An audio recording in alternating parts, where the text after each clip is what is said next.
All right, y'all. So Pennsylvania just passed a brand new law that could change the way that we keep bees forever.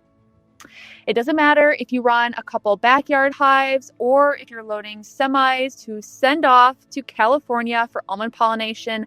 This one has something for everyone.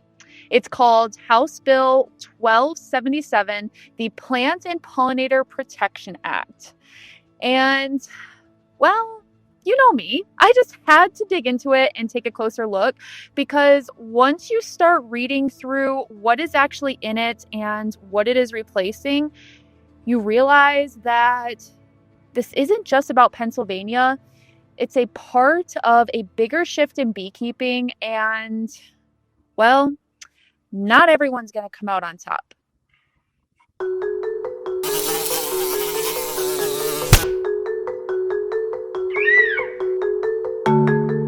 So here's the deal. For years, Pennsylvania had something that you could pretty much call an old school bee law.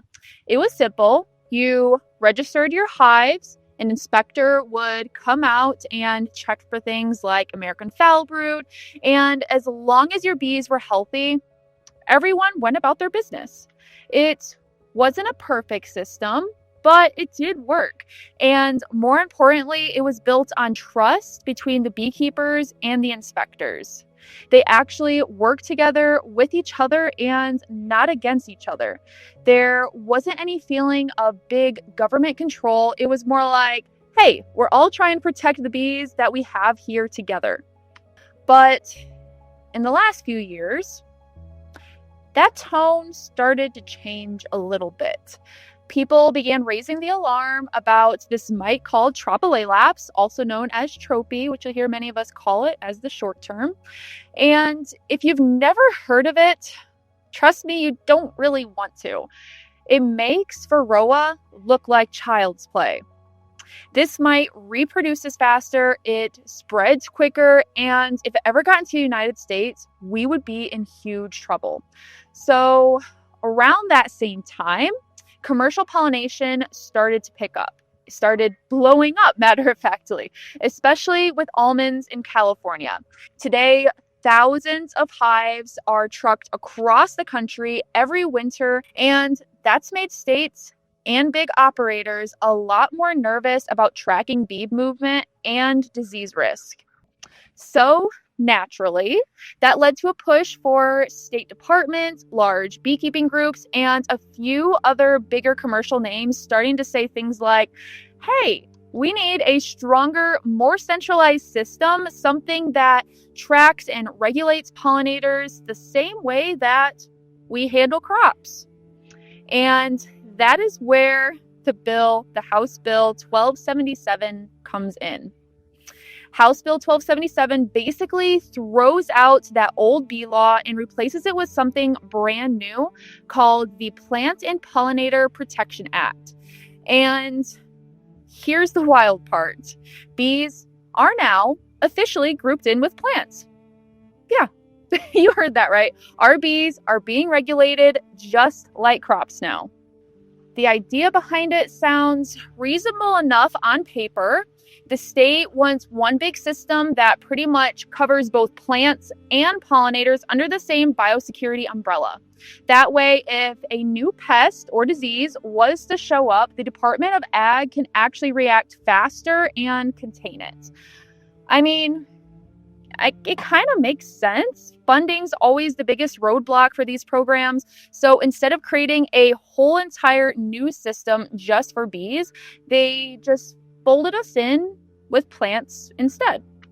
But when you look at it a little bit closer, this is a pretty big shift in how beekeepers are being treated in Pennsylvania. And honestly, it's a glimpse of what other states are about to do too. So here's what's actually changing. First, you got licensing.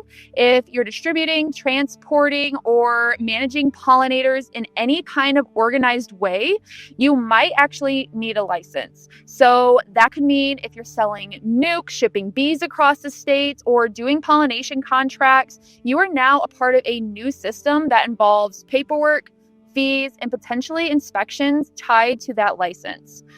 Second, you have inspections and quarantine powers. The Department of Ag has broader authority to inspect hives, take samples, and even order whether colonies need to be treated or destroyed if something that was considered a threat was to pop up.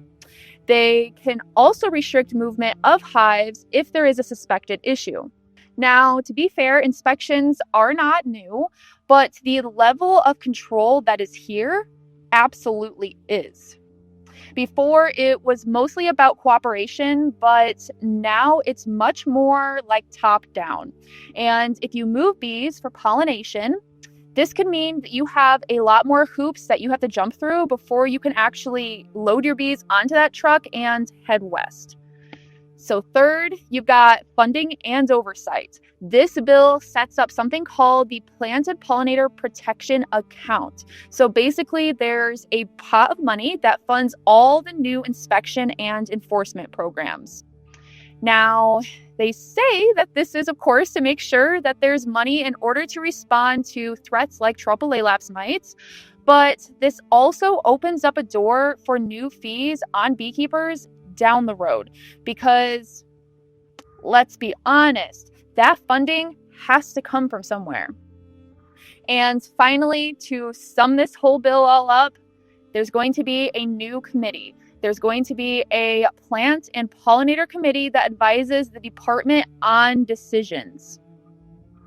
The idea is collaboration between growers and beekeepers, but realistically, if you really think about it, who's going to sit on that committee?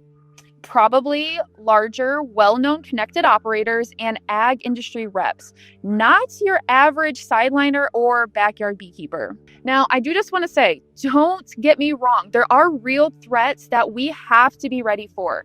Like if Tropy was to ever make it to the United States, say it came through like a major port like New Jersey, it would spread really fast, something that we have never seen before. If bees carrying that mite got loaded up on a semi and headed west for almond pollination, well, you could honestly say that it would wipe out the entire industry in a single season. So, yes, I do agree that we do need systems in place that can spot and track something like that before it spreads, but this is where things get a little bit tricky. This new law gives the state government a lot of power, not just over bee health, but over who gets to move bees, when, and where. And listen, if that power gets used transparently and fairly, great. But it also opens up a door that could make life a lot harder for smaller beekeepers, not because of pests, but because of paperwork and policy. Let's say that you're a smaller beekeeper. Maybe you've been building your operation and this is your first year. You're thinking about sending a few loads out to almonds. Now, all of a sudden, you have to deal with new licensing, more inspection requirements, maybe even fees in order to move your hives. And who does that hurt the most? Of course, the little guy. And that's because big commercial outfits already have the compliance people in place. They already have the paperwork systems, the budgets, the connections to handle it. They can take these new rules really in stride. But for a smaller operation, this might be a huge barrier that keeps you from ever scaling up. So while this bill, it says that it's all about protecting bees, and I don't doubt that by any means whatsoever, that is definitely a part of the goal.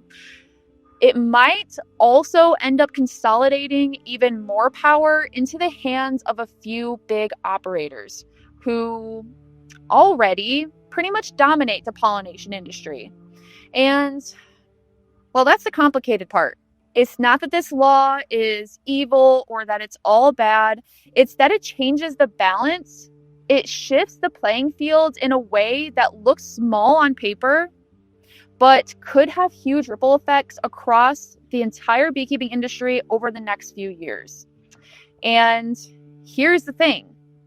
This isn't just happening in Pennsylvania. What we're seeing with HB 1277 is part of a much bigger shift in what's been building across the entire beekeeping industry. Everywhere you look, there's more data, more compliance, and really more oversight. Take ELAP, for example. A few years ago, it was pretty straightforward. You lost hives, you report it, and, well, you got a bit of relief.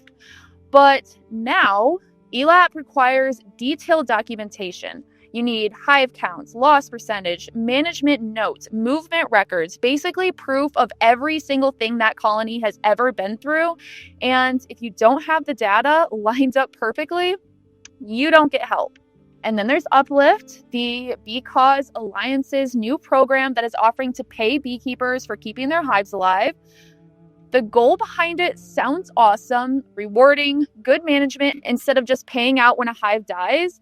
But just like ELAP, that funding and support are tied to documentation and compliance. You've got to have your records, your hive data, and your paperwork in order. Otherwise, you're pretty much out of the running. So when you look at a bill like House Bill 1277, it fits right into that same pattern. It's part of this nationwide move to make beekeeping more traceable, more regulated, and more centralized, all in the name of biosecurity and accountability. And look, I don't want this to be taken wrongly. It's not, what I'm saying is not all entirely bad. There are real benefits here. If this kind of system is handled right, it could actually help us track disease outbreaks faster, protect our colonies from mites like tropy, and even provide better data for research and funding programs. But if it's done wrong, it could make it almost impossible for small and mid-sized beekeepers to keep up, because once the paperwork becomes more important than the bees, the folks with the most resources, the staff, and the connections are the ones who are going to win. And the little guys, well, they get left behind. So here is the real question that we need to be asking ourselves. Who does this bill actually help? On the surface, sure, it helps with biosecurity. It gives the state more tools to respond to something dangerous like tropy if it ever shows up. That part, it does make sense to me. But if we're being honest, it also seems to serve the bigger pollination outfits, the ones that have already built the infrastructure, the compliance systems, the staff, the budget to handle this level of regulation much better. So while the intention may be good, protecting pollinators, keeping pests out, building better data, but the execution could easily tighten control in a way that could squeeze out small and mid-sized beekeepers who really are already barely hanging on. Because if you think about it, when rules get more complicated, when paperwork piles up, when the cost of compliance also goes up, who can really afford to keep playing the game? The people with the scale, the ones who already have office staff, digital tracking systems, and money to pay for inspections. When that happens, when small operations start disappearing because they simply just can't keep up, the industry naturally becomes more consolidated. And I just want to be clear, this is not me pointing fingers at anyone. This is just the reality of what we've seen before, not just in beekeeping, but across agriculture as really a whole. Big systems tend to always favor big players. And if we're not paying attention, that could quietly reshape what beekeeping looks like in this country for the next decade. So what can we actually do about this? First off, stay informed. Don't just take my word for it. I'm telling you, don't take anyone's word for it. Go read this bill for yourself. Lay your own eyes on it. I'm going to drop the link below in the description. It is worth seeing with your own eyes what is actually in there. And second, it is so important to get involved. Join your local or state beekeeping association, even if it's just to show up once in a while, because these laws, they aren't final. They evolve over time. They are shaped by whoever is in the room when decisions are being made. And that needs to include real working beekeepers like you and me. And third, and this is probably one of the biggest ones too, don't lose heart. I know that's really easy to do. I know it's easy to feel like all the power is in the hands of someone else and that the industry is moving in a direction that we simply can't control. But I'm telling you, the truth is that small and mid-scale beekeepers still make up the backbone of this industry. We have a voice and it does matter. The future of beekeeping doesn't have to belong to only the largest outfits, but we do need to speak up. We need to stay united and we need to stay aware as these new systems roll out. So at the end of the day, this new bill, HB 1277, it isn't some big evil law. It is a warning shot though. Not in a bad way, but in a kind of like a wake-up way. It's a reminder that the industry is changing and it's changing really fast. And if we're not paying attention, those changes, they will happen to us, not with us. So stay curious, stay involved, and most of all, keep doing what you do best, and that is taking care of your bees.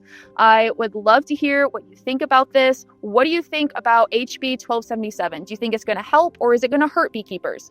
Drop your thoughts in the comments below. I always love hearing what you all have to think. And with that, I'll see you guys in the next one. Don't forget, don't quit and be fit.